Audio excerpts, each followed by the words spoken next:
Hello everyone, welcome to the Hope Collective. Today we're going to start another pick a card. I'm going to film the introduction and pile 1 today, and you'll probably see that piles 2 and 3 will be filmed in a different location with a different background. But for right now, I am shuffling the Shadowscapes Tarot deck to pull the significator cards for each pile. Spirit guides, tap me into the collective for today's reading so that I can bring through the right cards and the right messages for what this group needs to hear from their spirit guides and their higher selves, what their higher selves and spirit guides want to communicate with these groups this week. All right, so we have pile 1, pile 2, and pile 3. And I'm actually being guided to pause the recording and go grab crystals for assisting with choosing the piles. So I will be right back. All right, so we have the amethyst cluster for pile 1. I'm trying to see if the video will focus on the amethyst cluster. I'm not sure how to make it focus, so that's a little bit unusual, isn't it? For it to refuse to focus close up because it's focused on what's far away. Well, first time for everything. We have the amethyst point for pile 2, and we have the rose quartz point for pile 3. I actually don't have these crystals at my usual filming location, but I will see if I can bring in some amethyst and rose quartz for the respective piles to preserve that a similar frequency, even though it's not going to be exactly the same. So choose the pile that you are feeling called to, that feels right to you, and I will see you at your pile. All right, group 1, thank you for joining me for your reading. If you chose the amethyst cluster or group 1, this is your reading. So let's find out what your Shadowscapes tarot card is. We have the King of Swords. Spirit, are we taking this upright or in reverse today? Yes, it did come out in reverse, so we are going to take that in reverse, but here is what your card looks like upright. So you can see the detail on the Shadowscapes tarot.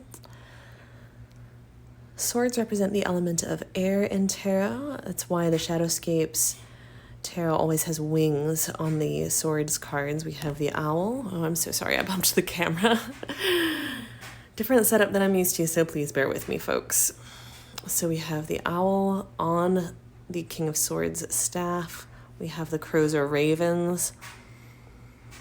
We have the skull and Da Vinci's figure drawing here, and of course the wings on the King of Swords back.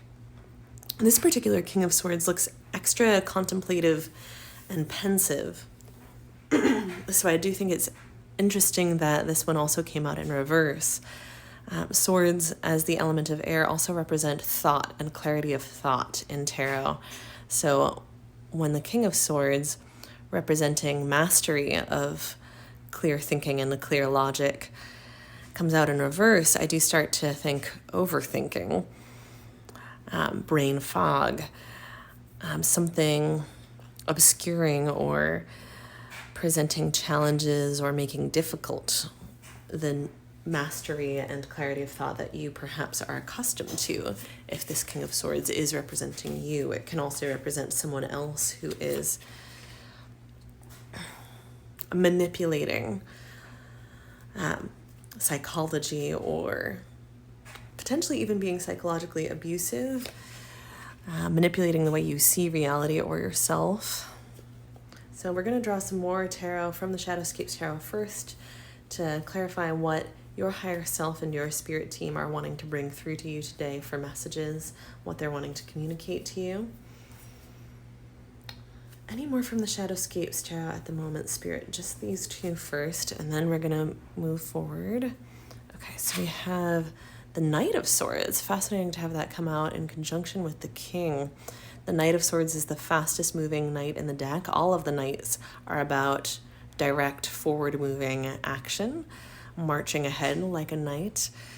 And this knight's steed is winged because of that air element that we were just talking about. And in addition to this magnificent winged beast and the wings on the knight themselves, we also have the swan here, the largest flighted bird, if I'm not mistaken, and also a bird that typically mates for life. And we have some other less clear birds floating around here as well.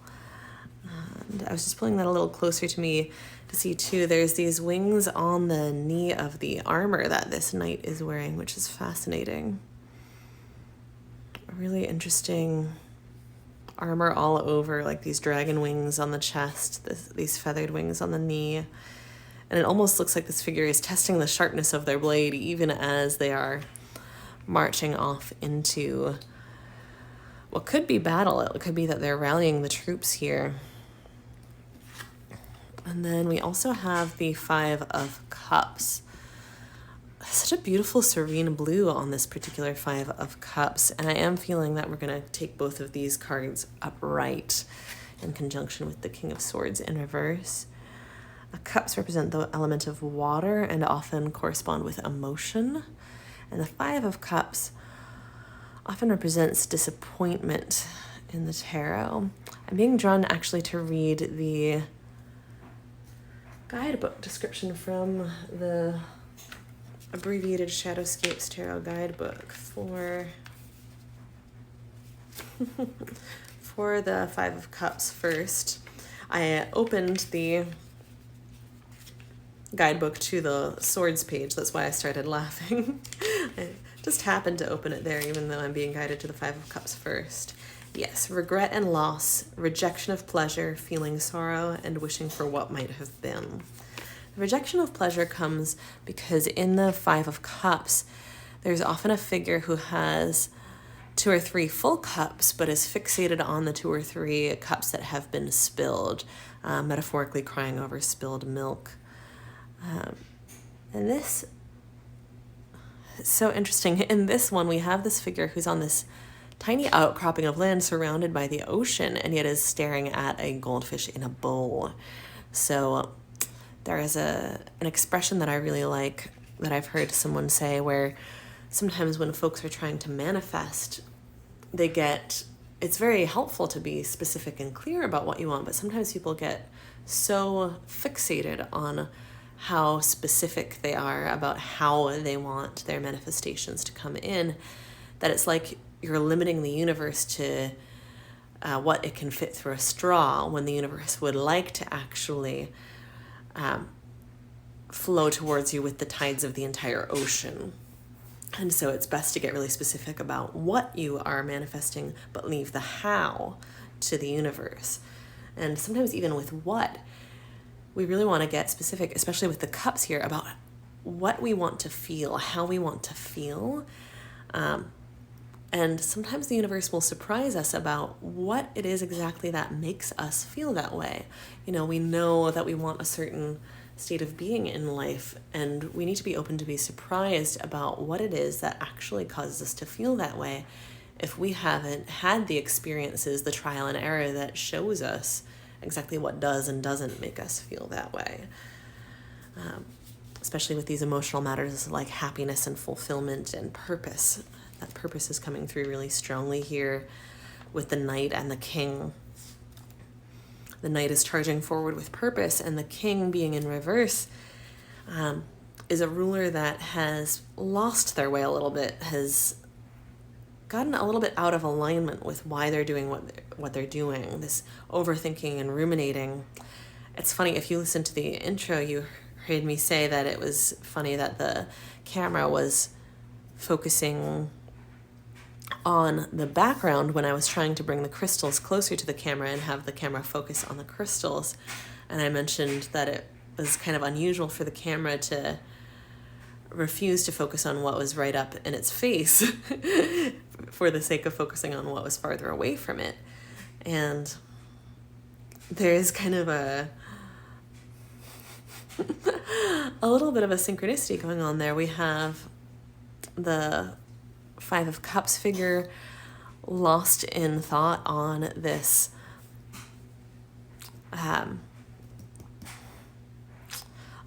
on the zoomed in picture of what's right up in their face, even though the ocean is also right in their face, right under their nose. And just a slight shift in perspective would make that clear. And then similarly, that rumination energy with the King of Swords reversed is also kind of missing the forest for the trees, or can't see the forest for the trees. A slight shift in perspective would maybe remind them why they're here, why they're in this situation, what they're looking to get out of it, and help them zoom out from fixating on the specific details that they're kind of agonizing and angsting over in this picture that we have here. Help them see the bigger picture and remind them of the purpose that with the Knight of Swords energy, they're actually ready to fight for, ready to charge forward into, ready to stand up for and stand their ground on, and kind of renew that vigor that the Knight has, renew that sense of purpose and knowing what I'm marching into battle for that the Knight has. I'm being guided to pull from the Unfolding Path Tarot next, so I'm going to shuffle that. Oh, or am I? I opened the box and a couple cards came flying right out. Are we taking those cards, Spirit? No, we are not, but they are guiding me to the back of the deck. On the back of the deck, we have the Judgment card. Beautiful, especially with what we were just speaking about with clear thought, clear judgment and assessment of why you are doing what you're doing and whether you want to continue to march forward on this path, or whether you actually want to reevaluate the direction you're moving in and how you're going about it. Yeah, I'm starting to get a clearer picture here. It looks like this group is at a point of reassessment with something in your life. Is the way I'm going about this fulfilling me? Is what I'm doing actually fulfilling me? Do I need to shift? Yeah, for some of you may be contemplating whether you actually want to change the situation in a more complete way. But with most of you, with what I was getting about just a slight shift in perspective and tapping back into the big picture with just a slight shift in perspective, with most of you, it's not that you want to completely change paths. It's that you've lost sight of your path a little bit and you're seeking what it is that will bring you back in touch with feeling that solid sense of the path under your feet, that solid sense of, okay, I understand why I'm doing what I'm doing. I feel confident about the steps I'm taking. I'm not fixated on perhaps a small failure. There's this sense with this King of Swords reversed and this Five of Cups that there's like this detail in your tapestry that just isn't quote unquote cooperating. It's not really the detail's fault, so that's why I say quote unquote with cooperating. It's not really that it's trying to be belligerent, but something just isn't turning out the way you want it to. But it's a small detail, and it's important that you step back now before you make a mountain out of a molehill and refocus on the bigger picture. For example, with some of you, it could be that there's a small symptom cropping up in your health, and it's kind of causing you to downward spiral into stress, and that's actually something that would cause you to manifest more symptoms from stress.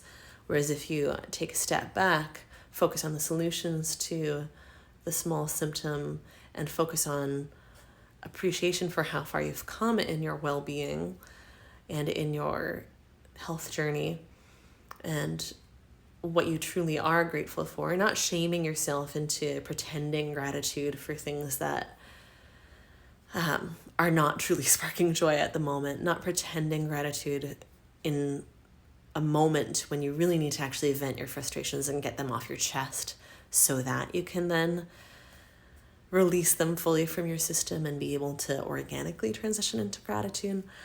but truly tapping into that bigger picture of like, oh my gosh, look how far I've come. I really do actually have a lot to be grateful for. Thank goodness I actually have, the space and the bandwidth to deal with this smaller issue.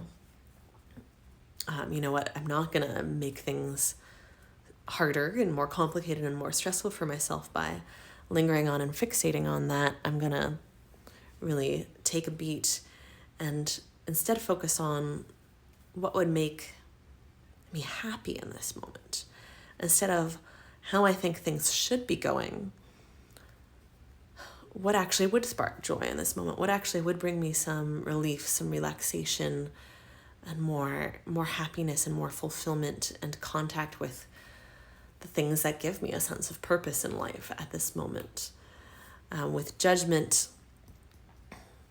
I am really, with this conjunction here, it really is like the way to actually see things clearly and make clear, fair, accurate assessments and judgments in your life about what you want in your life and what you don't and what your next steps are, is actually to get in touch with the things that make you feel emotionally fulfilled, to kind of unglue from this Five of Cups feeling, unglue from this King of Swords rumination. Tap into, okay, what would soothe my nervous system right now? What would increase my feelings of harmony today? What would help me take more deep breaths today? What would help me feel better rested tomorrow? And then from that space of replenishment, what would make me feel like I just got this flash of someone spending more time with their family, right? Like they're like, oh, I need to stay late so I can fix this little detail. But you know what? Actually, this is not something that is going to be benefited from tomorrow. If I try to angst over this right now, I'm actually going to go home and spend time with my kids, and I'm going to address this work problem tomorrow with a clear head. And when I have the rest of my team here to kind of brainstorm solutions with, that type of energy. And these examples I've been giving about health and work are just singular examples from a whole ocean's worth of possibilities of how this energy could manifest for each individual in this group. But that energy of, I'm going to take a beat, I'm going to take a step back, focus on what really matters to me, and come back to this situation with a clear head, a replenished heart, a replenished body, even if it actually means taking a couple days and not just one night. And that's going to give me that forward moving, like wind beneath my wings feeling of the Knight of Swords, this gust of air behind me instead of forcing and muddling my way through. I'm going to really feel carried and buoyed through this with that energy. Okay, shuffle more from the Unfolding Path Tarot. Get some more messages for pile 1, please. Are we taking all 3 of these, Spirit? Okay. We're doing this here. Okay. I don't know what's going on here, but I'm rolling with it. Okay. We have, oh my gosh, look at that. The Six of Wands.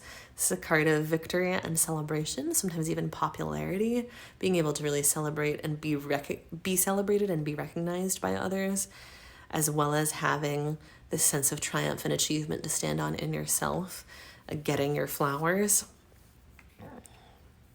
Incredible. I love this crowning energy with that coming out right under the King of Swords. We have the wreath like in the Olympics here. We have the trophy with the wings on it, like the sword card birds that we have. And we have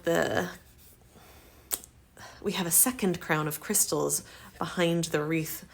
And this is like the laurel wreath that Olympics champions have been getting since ancient Greece. The laurel wreath stands for athletic achievement. The ivy wreath stands for academic and intellectual achievement. With the swords energy, we have more of that intellectual achievement energy going on, but with the wands energy from the Six of Wands, we have more of that athletic and empowerment type achievement, that fierceness and fire energy from the wands. I really am just reveling and basking in the joy of this image. I'm hearing a long time coming. Some of you feel that this victory is a long time coming, and with that shift in perspective that you're being called to, it's closer than you think. And you're also being reminded to really relish and revel in the victories that you've already won. You've put in so much graft, emotionally and mentally, with the cups and the swords here. You've put in so much blood, sweat, and tears. I'm really feeling like it's not just like to say you've put in work or effort is like skimming the surface too much. You've put in real grit and blood, sweat, and tears on this journey that you've been on.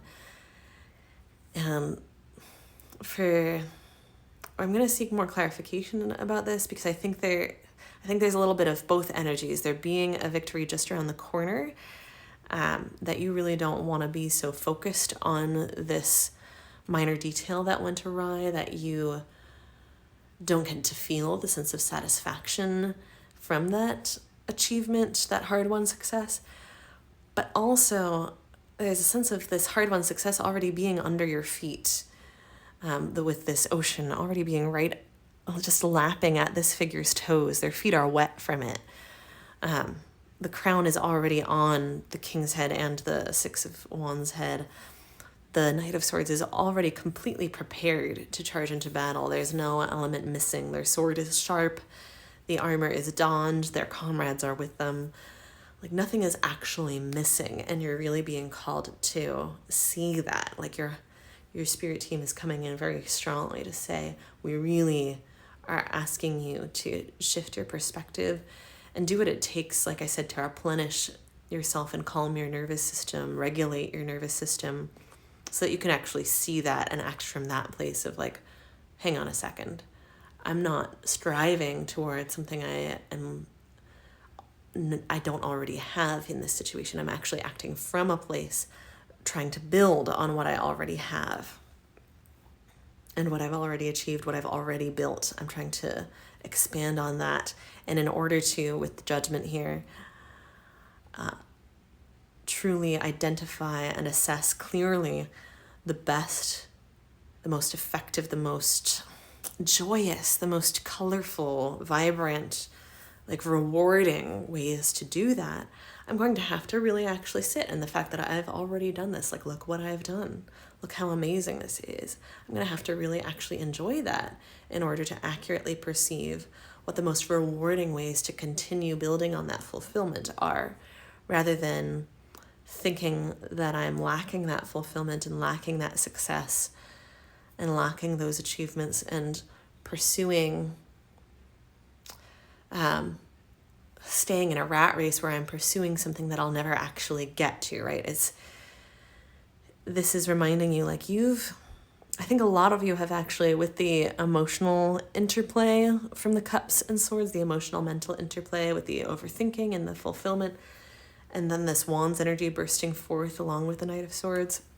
I think a lot of you have actually come a really long way in a self-worth journey and are being reminded, hang on, this detail going wrong is not something that has to set you back into thinking that your worth is dependent on perfection in the external, like every single little thing going right. If you are someone who learned early on that every single little thing that went wrong was something that reflected poorly on you and indicated that you had something wrong with you or were not worthy, not good enough. You, if this is your pile, have come a really long way in learning that that's not the case, and have just maybe been a little bit sucked back into old habits with something about this detail that went awry, or that's kind of snarled in the tapestry, kind of triggering a sense of shame. And so, like we talked about with getting things off your chest and clearing your head and replenishing yourself, regulating your nervous system before you charge into your next attack, it's perfectly okay to explore that trigger and delve into that shame. That's a very different energy than fixating on the detail that triggered it. You want to go to root causes here. And for the energy that I'm really getting from this pile, like if this is your pile, this is a relatively small wave in the ocean, this trigger that's coming up for you. It's like that tide is just pulling up a little bit of old debris, not an entire shipwreck, that tide of life bringing forward the triggers from the unconscious for you to look at. Thank you, ocean. Thank you, subconscious. I'm so glad you brought this to my attention.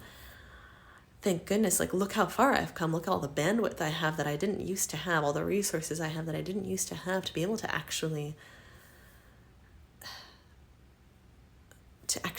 feel resourced to deal with this trigger that's coming up and feel a sense of I can actually arrive at resolution instead of getting lost in it and overwhelmed. It may have tempted you with this King of Swords reversed, that Five of Cups, to get kind of stuck on that trigger, stuck on that sense of regret or loss. But you've been called to realize that this trigger is just a finger pointing at whatever emotion from the past, whatever stuck sort of incident from the past it triggered, to be able to, I'm actually really getting breathing for this group, deep breaths, breathing to regulate the nervous system and to breathe through the trigger and let it rise like that tide that we've been talking about and subside, the way that emotions, when they're not suppressed, naturally follow this bell curve through the nervous system, where the cascade of emotions, and I'm really feeling called to get into this logical energy with this group, the neurotransmitters and the hormones, that cascade intensifies, and if you don't suppress it, if you don't interrupt it, if you allow it to be expressed through your system, maybe writing or speaking or just breathing, making some sounds with your breath, even if it's screaming into a pillow or grunting or groaning, to just go, with your breath work, that's okay. That's fantastic, actually. Those types of things help your nervous system regulate. Making noise helps signal to your nervous system that you are actually at the end of a dangerous situation where you no longer have to hide and stay quiet and stay tense and keep a lid on things and hold back. So yes, breathe through this trigger, journal, talk to yourself or to others to get your thoughts off your chest. Allow it to subside. Don't try to rush it and cut it off. And as that storm clears, that tide flows back out to the ocean,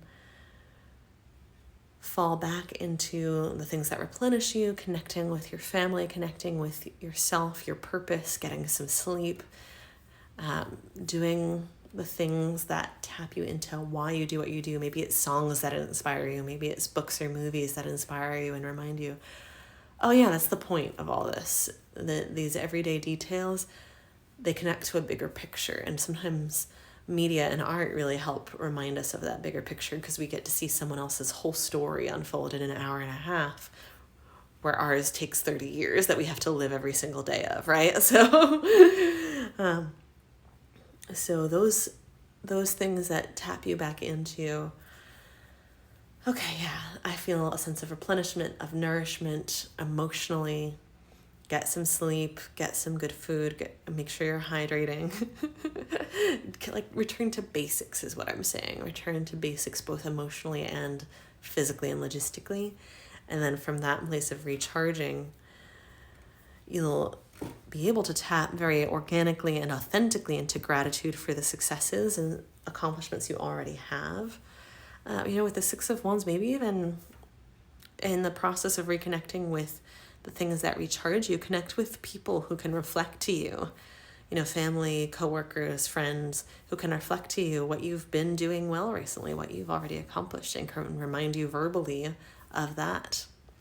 Or maybe simply being around your family reminds you, without them even having to say anything, that you've built a harmonious family and a home for a safe container for your family, and you've built relationships that work, just being around your friends or around your partner or around, grabbing lunch with the colleagues that you work really well with, even without them verbally reminding you, might get you back in touch with. Look at the harmonious connections I've built. Look at the successes that I've created in these various arenas of my life. And from that place of, oh yeah, I am already worthy. I'm already good enough. And look at these people who love me and remind me that I am already good enough, even if I didn't have all the successes that I do have already.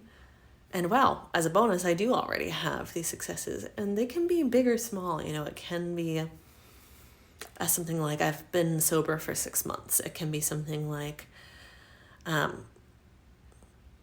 have stayed at this job for 6 months instead of hopping to another job when the going got tough. It can be, I moved on to a different job from my old toxic work environment. It can be, I've gotten out of bed and showered and cooked food for myself every single day for 2 weeks when I was really depressed a month ago and that was really hard for me.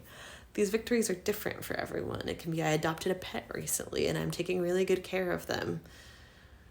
I've made the effort to make new friends at my classes or my job, or I've reached out to a therapist or a support group. These victories are different for everyone. There's no expectation from your spirit team about the size of the victory. The request from your higher self and spirit team is that you actually take time to savor and revel in and bask in it and soak it in, like embed the sense of, I really did that into your DNA, into your cellular memory.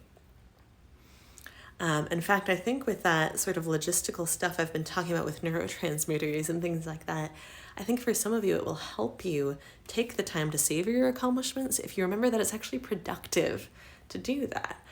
You actually taking time to journal about or reflect on and soak in the happy, warm, fuzzy feelings of, I actually did that, is actually incredibly productive. That's not a distraction from hustling and working more. That's setting up, positive dopamine reward patterns for yourself, setting up a more positive and nourishing and fulfilling relationship with yourself, because you come home to yourself not only at the end of every day, but at every moment of every day, every time you take a breath. And that is like the most important positive working relationship you can have, the most important colleague to have on your side, the most important cheerleader to have, the most important, denigrator or disbeliever to convert into a cheerleader and someone who's on your team is yourself. And in terms of manifestation, like we were talking about earlier with the 5 of Cups, that is the role of positive focus and manifestation, is to actually set aside time, even if it is while you're doing something else, like taking a walk or washing the dishes or at the gym or making your lunch, still taking the time mentally to really bask in the feelings that you're wanting to manifest more of, to really visualize and make tangible, give a texture and a touch and a color and a home in your cells, like I was talking about, embedding in your cellular memory and your DNA, this feeling that you want to be able to come back to, almost like building a mind palace where you get to come back to your happy place, right? In times of stress, that is a genuine resource you can return to go, hey, wait a second, I've actually kind of built up a muscle memory for returning to, look how far I've come, look at everything I've achieved, look at everything I've already done. And building up a muscle memory for coming back to that in times of stress is incredibly valuable for preventing like downward spirals of rumination in the future, or turning them around more quickly. Perfection is not the goal. I really kind of want to harp on that with this pile. You're not expected to, it would be insane and cruel to expect anyone to never have moments of rumination and overthinking and shame and senses of failure or regret or loss. And at the same time, turning them around more quickly is part of self-mastery. Like we were talking about with the King of Swords, mastering your mind. And mastering your mind can actually feel incredibly good at moments. It feels pretty rough when you're having those moments of breathing through the triggers. But the feel-good parts of it are important too. With these birds here, it's kind of like they're the two wings of the bird. One wing being the shadow work, the diving into the difficult emotions that are triggered, and the other wing being the really savoring the victories, the successes, and integrating them into your self-concept, integrating them into your treasure boxes and toolboxes, and boxes of toys, all of these mental resources for work and for play and for having a sense. I really feel like I was drawn to all three of those images for a reason. Like, we talk about your arsenal and your toolbox and your arsenal of weapons all the time, the things that you charge into battle with. But it's just as important to have your treasure box, the things that remind you of what it is that you're hunting for, what the treasure that you are looking for is, and how you already actually have so much of that in your life. Those happy memories, those touchstones and benchmarks, the ribbons and trophies, and also the toy box, the things that you go to relax, to bring that sense of play back into your life, the memories that remind you, oh, hey, I can actually have fun. In my dark moments, I can remember that I actually have a capacity for lightness and lightheartedness and positivity and color, as well as a capacity for diving into the darkness. And mastering your mind is hugely about your adaptability and flexibility to be able to flow like this ocean. Mastering your mind is completely incomplete without a sense of really being able to work with emotion instead of against it. And working with emotion means flowing with it, allowing the tides instead of trying to corral them, allowing the tides and floating on them instead of trying to contain everything into a little goldfish bowl because you think you need to be able to control it. No. That flexibility to really be able to flow back and forth between the shadow work and the light work, the resolving what is coming up from the unconscious, and the focusing on and soaking in the positive things that you want to bring in more of, gliding more and more smoothly back and forth between, really focusing on the nitty-gritty details and focusing on the big picture, being able to zoom in and zoom out more and more effortlessly. These are huge parts of the process of increasing self-mastery. And that's clearly a journey this pile is on and has been on for some time and has come a really long distance of, and you should be really proud of that. Your guides are being really clear about that. You should be really proud of that. And your guides want you to be spending more time being proud of that and really seeing that in yourself. And devoting less of your energy, letting less of your energy be siphoned off into and drained into worrying about details that, when you zoom out to the bigger picture, are actually not so important and certainly not worth derailing other parts of the bigger picture over. Your guides really want you to give yourself your accolades, regardless of whether you are in a position where other people are giving you your flowers at the moment or not. And also really wanting you to tap into the connections where people show you love, regardless of whether they are showering you in praise and compliments or in awards and accolades. All right, so next up we have the moon. Speaking of the ocean tides and the flow between the conscious and the unconscious and the positive and the shadow, the moon is all about that. Let's see what else we have. Look at these major arcana together too. This is gorgeous. Wow. And the Six of Cups, that coming out right under the Five of Cups, and then opposite the Six of Wands is really special. This does speak to what we were just talking about with returning to play and also to spending time with family. So this is spending time with your inner child and also with the children in your life, if you do have children in your life. Refreshing your perspective by really putting yourself in that child's mind, that beginner mind, where you get to stop and smell the roses instead of being fixated on the cups that have spilled. This is a very clear kind of progression and reframe of perspective happening here. Something I love about this Six of Cups is how the adult figure is creating this safe container for the child figure to smell the roses without worrying about knocking over the cups or letting that cup that they're holding together fall. The adult has got them. So if you are getting back in touch with your inner child, part of what we're talking about here is celebrating how you've created a safe container for yourself to do that. And instead of just stopping there, actually letting the inner child come out to play and enjoy that container to a fuller extent than perhaps you ever have before. That's really what I'm getting with this pile. It's like, hang on a second.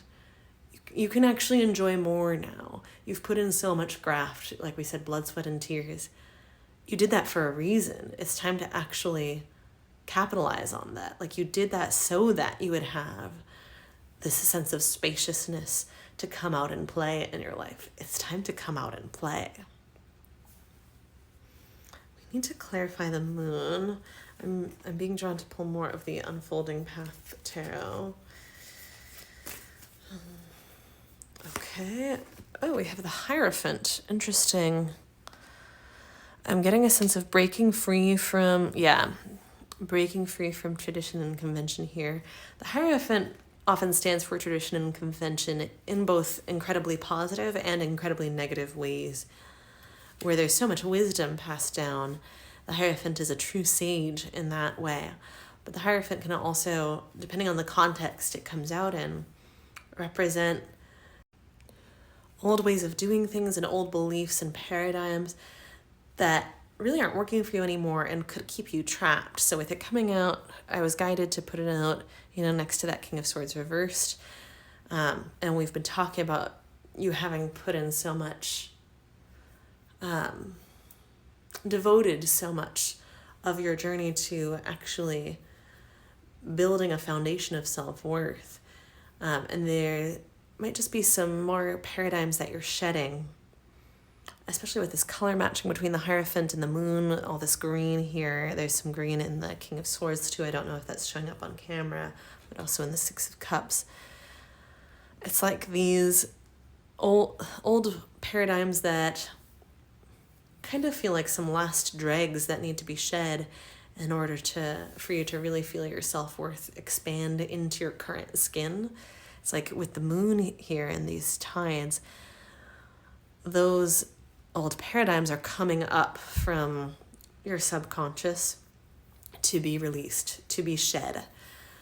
So now is not the time to really get stuck on analyzing those paradigms down to their last iota, down to their last atom or element, but to breathe through the triggers and allow your system to shed them and to look at all the evidence you have in your life with Judgment and the Six of Wands and the Six of Cups, all the evidence you have in your life now that contradicts those old paradigms, and really ground yourself in that as you breathe through those triggers and come back to shore. Like I said before, there's a natural process physiologically, physically in your body, in your nervous system, that this group is being called to do.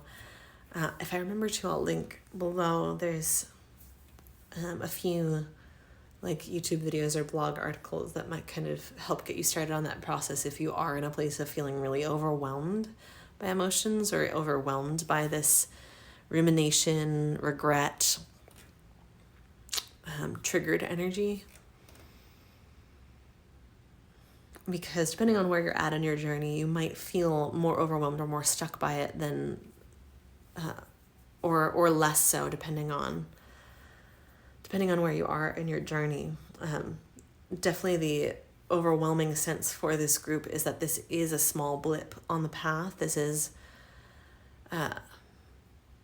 like I said, these paradigms and beliefs that are coming up to be shed may have felt all-encompassing once, but now they are a minor blip on your path, kind of debris to be cleared rather than, like I said, the full shipwreck. But depending on where you are in that bell curve of emotion, you might be in a moment of it feeling all-consuming, and that's okay. I really want to remind you that that's okay, because the reason it's coming up for you to feel that way is because that is how your inner child felt when you first felt these things, when you first formed these beliefs and paradigms, these old ways of doing things to cope with these feelings. They were completely overwhelming. And it's okay to allow that overwhelm to rise and breathe through it and fall away. And if any of those old beliefs are really calling you to examine them, that's okay. But for most of you, the picture being painted here is that you've done a lot of that examining already. And now is the moment to not let yourself be distracted from your Knight of Swords path, from your clear judgment, from your successes that you're building on and the future you're building. Now is the moment to not let yourself be distracted from those things by thinking that you have to analyze and break down every little bit of what is coming up to your attention. Instead, return to those resources for being present with emotions, allowing them to rise and fall away instead of pushing them away. Utilize the safe space that you have created for yourself with all the work you've already done, so that you can retreat into that safe space and let the emotions sort of overwhelm you. If you need to cry it out, scream it out, journal madly and rip up the pages, whatever it is that you do, dance it out. There's so much emphasis on that physiological process of emotion that for some of you, the writing and the thinking are really not it at this moment. It's the letting your body and your voice vocalize and move as part of moving this through your system. Again, not in a way that's pushing the emotion away, not exercising to push the emotion away, but exercising to get deep breath going and circulation moving in your physical and energetic bodies. Doing yoga, if that calls to you, to really get a sense of energy and emotion actually moving through your body, thought moving through your mind, instead of getting stuck on these little vortices that you've maybe been experiencing lately, or definitely have been experiencing lately if this is your pile. Now is the moment to turn to those practices that allow you to really physiologically resolve the triggers instead of getting really mentally caught on analyzing the triggers. And on the other side of being kind of washed clean, taking a bath is a great physical thing, by the way, to do as part of moving the triggers through as well. Taking a nice hot soothing Epsom salt bath or a nice hot shower. But regardless, also getting out of nature, of course, always important. The water definitely is a big deal with the moon, the 6 of Cups and the 5 of Cups here. But also feeling the fresh air on your face with all the feathers and air element here. And the exercise with the Olympian and the 6 of Wands, that fire element. I keep distracting myself, but turn to those practices that allow you to physically resolve, physiologically move through the very natural arc and flow of your triggers and emotions. Allow yourself to be really anchored in the knowledge and deep awareness and truth that there is a natural flow to this. This isn't some sort of overwhelming thing that will never end, that will consume you, that you have to fix, that you have to figure out and hustle and make go away.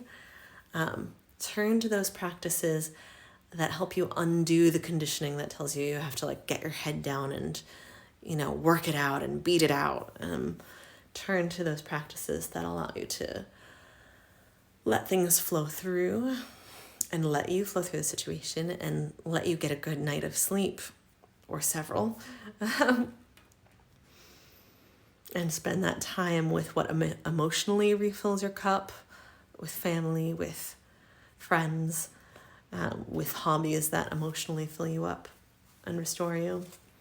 And proceed with, okay, what are we going to chart next on the course of action from there, from that place, instead of trying to rush this process or think that you need to chart your next course of action in order to fix the things that actually don't need to be fixed. They actually just need to be allowed to move through. With the trigger moving through you, you'll be able to release and shed these old paradigms and beliefs and ways of doing things. And with that, the stress and the impending burnout will naturally be shed as you then resource yourself with getting back to basics, getting sleep, nourishing yourself physically and emotionally. And from there, you will very easily, with like great ease, be able to chart your next course of action. It may even come to you more of an inspired action way, especially with the wand element here and the judgment here. The way the crown chakra is lit up in the judgment card, there's like a divine download waiting for you of what is for your highest and best good to achieve the most rewarding expansion to your current situation, the most rewarding outcome to your current situation. With the moon and the lit up crown chakra there and the wands, there's a divine download waiting for you on the other side of going through this natural physiological process. Instead of rushing that or trying to circumvent it or bypass it or get around it, turn to the practices and resources that help you facilitate that process for yourself and allow yourself to be surprised by the outcome, because you will be very pleasantly and richly surprised is what I'm hearing. This reading came together so beautifully and cohesively for you. I'm so happy for you, Pile 1. I know you might be going through it at the moment, so I don't want I'm happy for you to come across the wrong way, like I'm just bypassing. But you have come a long way. You should be proud of yourself, and you have a lot to look forward to and a lot in your life already to really root into, savor and enjoy, and allow to nourish you. If you are caught up in these thought spirals, you are more well-resourced than you think and more ready than you think. It's just a matter of reorienting your perspective so that instead of trying to force and work and hustle and grind, you're allowing yourself to unfold. You're allowing this emotional process is coming up. Instead of beating myself up and telling myself that it's unproductive and a distraction and trying to force myself to keep working the way I used to, I'm going to allow this emotional, like I said, physiological process to unfold, knowing that on the other side of that, I'll be able to rocket forward with the Knight of Swords so much faster, and knowing that I'm actually on target, heading in the right direction, having clear judgment in a way that I never would have had if I was trying to hustle and grind and blinding myself from the ocean all around me by focusing on that one little fishbowl in the process. So thank you so much for tuning in to your reading today, Pile 1. I'm really profoundly happy with how clear your guidance is, and I hope that you found this helpful and resonant for you. Please remember to like and subscribe and put a comment down below to let me know if it was helpful for you. And I hope you have a wonderful rest of your week. Thank you again, and take good care of yourself.